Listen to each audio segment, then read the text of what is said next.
Welcome back to another episode of Let's Talk Wrestling on Leona King TV. Make sure you leave a like, leave a comment, hit that subscribe button. Whatever you do, please hit that subscribe button. But tonight I'm going to be talking about it and jump right into it. Happy New Year, happy 2023. Ain't been on since last year. We back, fresh and back at it again. And we're going to go into talking about the topics, man. Hope y'all are having a positive year. Positive vibe. I hope everything is working out the best, and just gonna jump right into it and talk about it, man. Yeah, I'm happy that we made it into a new year. I'm happy that you're doing what you're doing. You know, paying your bills, paying your taxes, eating, taking showers every day, whatever. You're doing something positive. That was a joke, but y'all being positive and doing something to life, and doing something good and just doing something good this year, and hopefully we all gonna have an amazing 2023 and beyond. And I believe WWE being bought by Saudi Arabia. First, I want to say, what the hell is going on? What the hell is going on? Because right now, Saudi Arabia wants to purchase WWE. Is this good booking? Is this bad booking? We don't know, but we'll find out. This is one of those things where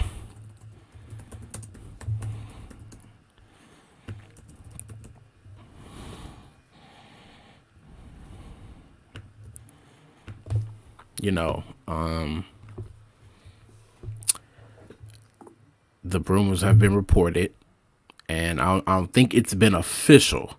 If I could be wrong if it's not official, but they've been saying that Vince McMahon, former chairman, stepped down last year, and is supposedly returning to WWE after retiring from World Wrestling Entertainment. This is catching me by surprise. But why the hell is this happening? Why do we still need Vince McMahon? We don't need Vince McMahon. Triple H was head of creative. Why the hell do we need Vince McMahon coming back in 2023? This is just weird. This is very weird, man. All this weird shit, we're letting Mandy Rose getting released because of OnlyFans. We got Sasha Banks debuting in New Japan Pro Wrestling. Saudi Arabia trying to purchase WWE, and the rumors of if that happens, multiple talents on their roster on both brands could be leaving the company. Man, this is kind of crazy. And this is my honest opinion. Saudi Arabia seems like a cool place, but they don't need to buy WWE. In my opinion.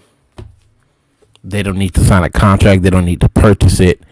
They don't even need to put hands on trying to buy WWE. Because they're going to do anything they can to get their hands on that company. And honestly, they don't need to. This is kind of how I feel about it, from what's being reported.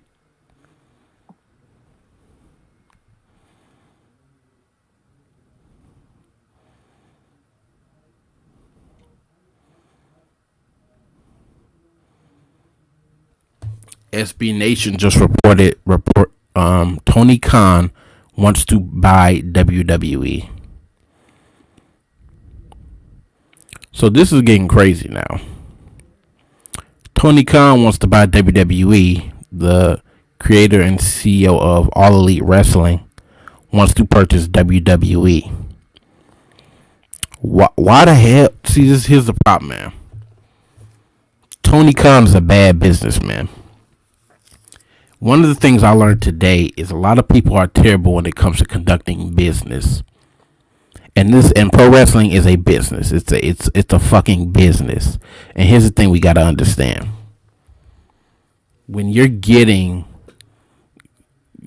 first of all, this is what I'm trying to get at. How much money does AEW even revenue? Last year, AEW revenued over 100 million in 2022. That's crazy. That's crazy. Saudi Arabia wants to buy WWE. So if Saudi Arabia is so heavily rumored on purchasing this company, why in the hell is Tony Khan jumping up trying to purchase the company as well? This shit is out of control. We got Tony Khan trying to purchase a company. Then we got Saudi Arabia trying to purchase it. Does WWE even know what they're doing? Why are we bringing Vince McMahon back?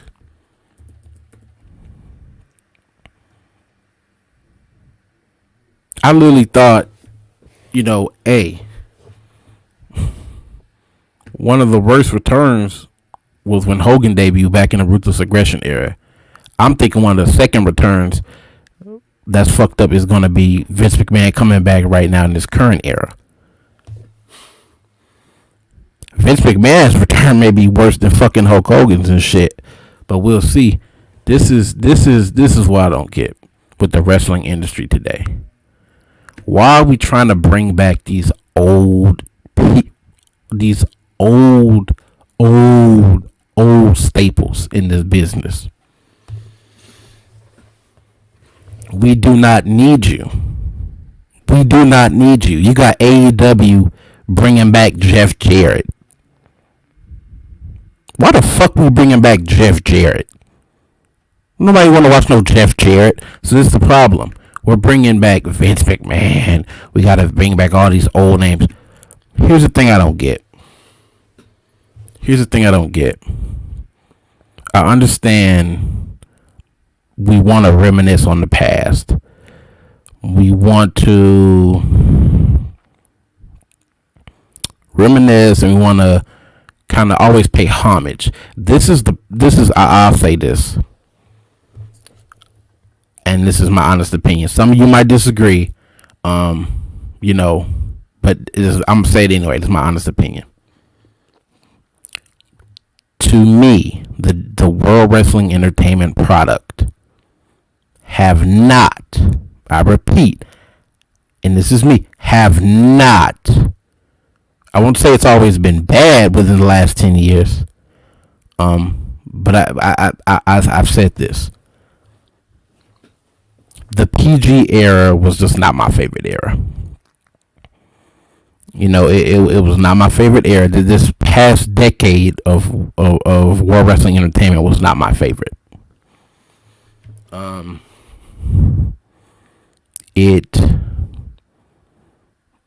think when Vince was kind of in control, what it did was separate itself from the wrestling industry.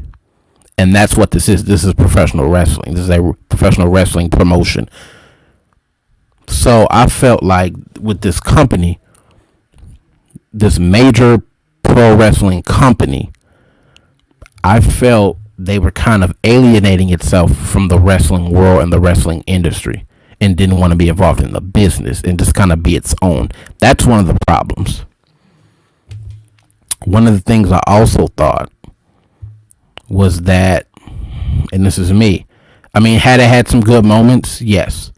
The PG era wasn't what everybody wanted as far as TV rating wise, but, it gave us some good matches. It gave us some good talent here and there.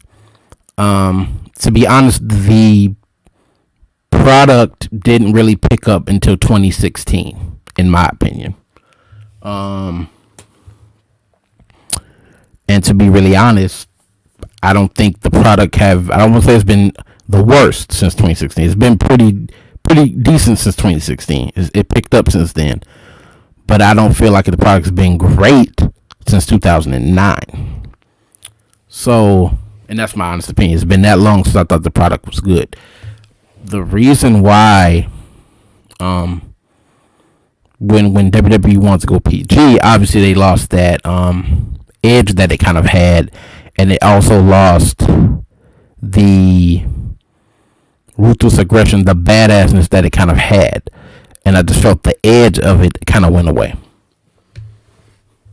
So it kind of got hard to take the product serious after a while. Now I'll say this: The difference when you look at like the Attitude Era, which is the era I barely watched, but the Attitude Era, the Ruthless Aggression Era, and those eras in wrestling with those decades, it made you feel like you could take the product serious. And what it did was, as any other sport, before I get to the other sports leagues, what it did was it kept you drawn in and tuned in. It kept you entertained and it kept you fascinated as a fan.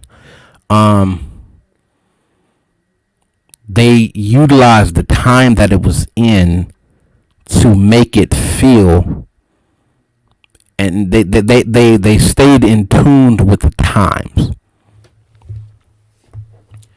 and they made the time and the era that they were in legendary.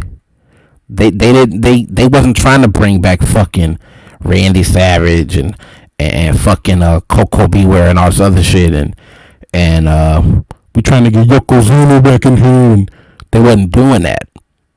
Not in the Attitude Era, not in the Ruthless Aggression Era. Yes, we're gonna always honor the past and the people who kind of laid the groundwork, but we're not finna constantly bring these old motherfuckers back to try to make our current product legendary. And that's the problem with WWE that I've had within the last 9, 10, 11, 12 years of with WWE, is the fact that we want to constantly bring these guys from the past back. We want to bring these old motherfuckers back, but we think that bringing these old talent back is going to change our product, and it is not. Why are we going back in the past trying to bring back old talent? It's not going to work. We don't have to rely on bringing people from the past. Use the talent that you currently have, build them up, and make it to the point where the product feels good, and the product is currently a decade from now, we can look back and go, man, that era was legendary. That era was so legendary. The problem right now is in WWE, nothing is really legendary other than the Bloodline and what Roman Reigns is doing with his title run and the Bloodline. The Bloodline and Bray Wyatt are probably the only two legendary things the company has right now. We need to create a brand and a product that is going to be currently legendary, and we're not doing that. We're going back in the past, bringing back old people.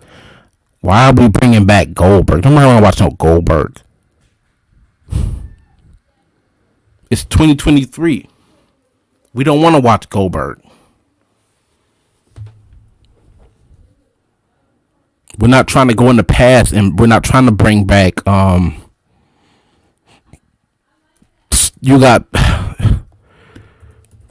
hold on, man. You got a 58-year-old Steve Austin wrestling Kevin Owens at Mania, at WrestleMania this year. Why are we bringing back a 58-year-old to wrestle Kevin Owens? That's ridiculous. That is ridiculous as shit. Why are we bringing back this is ridiculous. This is ridiculous. So this is what I want to say. We do not need you. We do not need former, old, boring, retired talent. Let me say this. I'll keep it 100. I'll keep it real, and I don't care. If you wrestled, if you did in-ring work in the 1980s and the 1990s, we did not need you today. We really don't need you in this current era in our product. We don't need you strapping on a pair of boots to get in our ring. We don't need you. We don't need you anymore. You laid the groundwork. You paved the way. You made the product what it is today and has this new era and this new generation of younger talent coming into business. We don't need you.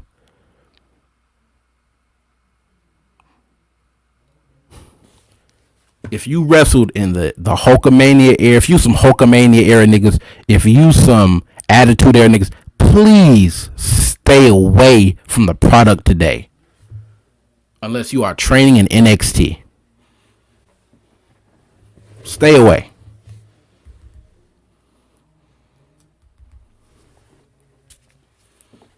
So, what's another thing that's going on? Stephanie McMahon has stepped down as CEO from WWE. I'm gonna say this. This is the kind of stuff I'm like this. We don't need the McMahons to run WWE anymore. Yeah, Hunter Hearst Helmsley is the head of creative, but guess what? We might not need him either. I mean, I'm fine with him being head of creative. Look at who we got back. Since all the cuts they made in 2021, who did we get back last year?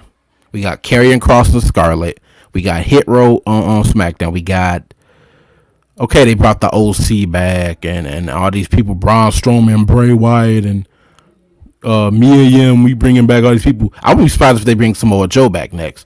But like I said, it's not like we need the McMahons to stay. I mean, he hasn't failed on booking a premium live event or a pay-per-view. None of the pay-per-views or premium live events have failed since he's been head of creative this past summer. Clash at the Castle was a hit. Extreme Rules was a hit. SummerSlam was a hit. That was a banger main event match. The main event was great. So we got great pay-per-views. We got Survivor Series, which was decent, not great. Crown Jewel in Saudi Arabia was decent, not great. But hey, he hasn't really failed on a pay-per-view. So my problem is we don't really need McMahon. Stop thinking that because Vince McMahon has ran this company for so long that you need a Vince McMahon. No, we don't. No, we don't.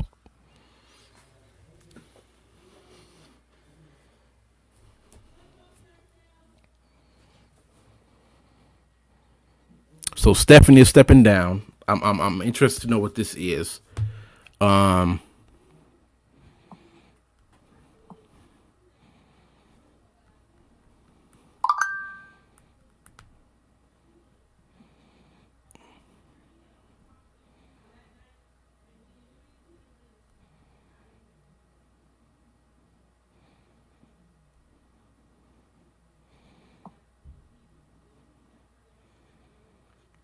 So wrestling, whatever this place is, has just reported a new report on the WWE sale and Triple H and Stephanie McMahon potential buyers. So why now Triple H and Stephanie? There's some behind the scenes shit going on. There's some fishy behind the scenes stuff going on with this company. WWE Chief Content Officer Triple H and former WWE Chairman, woman, and co-CEO Stephanie McMahon are reportedly against the sale of WWE, or at least they were at one point. Axios recently wrote a piece on the recent WWE shakeups and noted that Triple H and Stephanie opposed the sale. Sources told Axios that Stephanie McMahon and her husband Paul Triple H Levesque, the company's chief content officer and a retired professional wrestler, had opposed sale that reported stated. On a related note, the report mentioned how potential buyers for WWE include Comcast, NBCU parent company, Disney, Amazon, and even Apple. This is in line with an earlier report from today which said all the media players that have been speculated on, such as Comcast, are in the mix, as is Saudi Arabia. With their public investment fund Endeavor, the parent company to the UFC is also in the hunt for the WWE, such as Tony Khan. And it wasn't even written in here. But stay tuned to WrestlingHeadlines.com for more. Okay, Wrestling Headlines.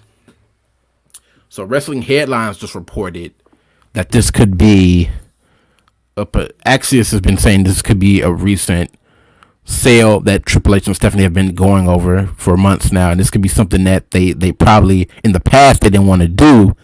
But when you look at all these companies and streaming services like Disney Plus, Amazon, Apple TV, and all these companies and these corporations, it's so much money involved in selling your own product in your own company.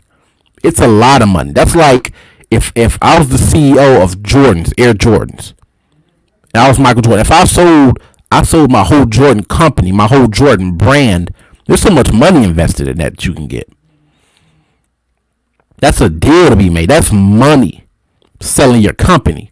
So if you sell your product like that, if I sold Air Jordans, If I sold the Air Jordan Nike, and I sold all of my Nike brand and my Jordan brand, I'm getting money off that. I'm sure I'm getting money off that financially.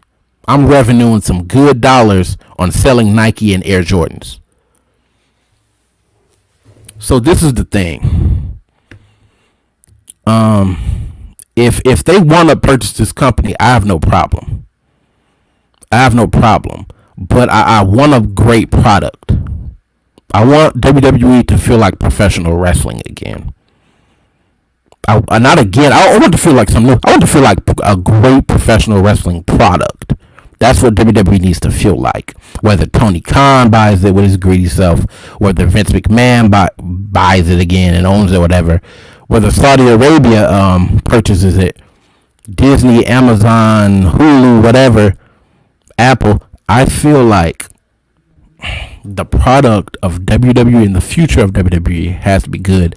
But right now, I don't even know what the future lies for WWE because everybody's trying to get their hands on it and buying it so bad. So the future of WWE is at stakes. It's at stakes. So the 2023 Royal Rumble will be Saturday, January 28th in San Antonio. And I don't know, man, who's going to win this match. These were my choices. My choices was either we can get Karrion Kross, but I doubt Karrion Kross is going to win at the Royal Rumble in the 30-man Royal Rumble.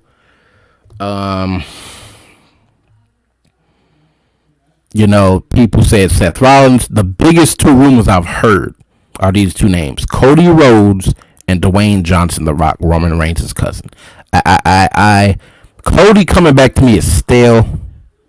Coming back is not stale, but him coming back to face Roman is stale. I see it like this. It's being rumored that Roman could be main eventing night 1 of WrestleMania, night 2 of WrestleMania 39. So I think that the way you book it is you're probably going to have Roman. If I'm playing the booker, you're going to have Roman defend both titles on both nights, Saturday and Sunday. He's going to defend both titles both nights. So night 1, that Saturday, maybe he defends the Universal Championship. And I'm thinking the Universal title can go back to Raw if Cody Rhodes takes the title off of Roman, and I'm fine with that. And then the second night, you have Roman face The Rock. But then it wouldn't make sense to have, again, like I said, these old-time Attitude Era, Hulkamania Era niggas coming back to win a match and taking out one of your current top young talent stars, who's one of the best stars you have on your roster. That's like bringing back. To me, that's like bringing back Hulk Hogan to defeat Seth Rollins. It ain't no different. That's like bringing back Ricky the Dragon Steamboat to defeat AJ Styles. That's like bringing back, bruh. That's like bringing back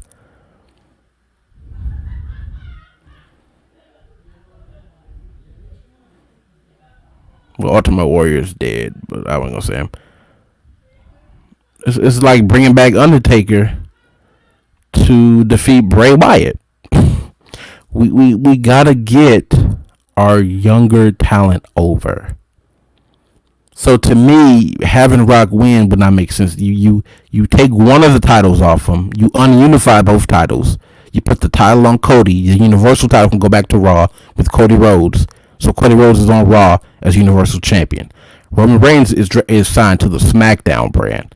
He goes to SmackDown with the WWE title, the main title. Your main face of the company should be your WWE champion, because he needs to have that WWE name under his belt instead of the Universal title. So I think you take the Universal title to Raw, make the belt red again, and then Roman can take the WWE title, and at least he lost one match, but he won another, and still walks out of WrestleMania the last night, winning another main event, another year in a row, and can still walk out as WWE champion with a title around his waist. To me, that's fine. Rumors have been swirling that Cody Rhodes could return, but rumors have also been swirling around that this guy can't return. Oh yeah, the Viper could be coming back soon, and this could be good. I don't think he's winning the Rumble, but even though I wouldn't be surprised if it is Randy, because we hadn't seen him since the spring when they had that tag team unification match against the Usos for the tag titles, and he had that bad injury since then, was gone for the rest of the whole year.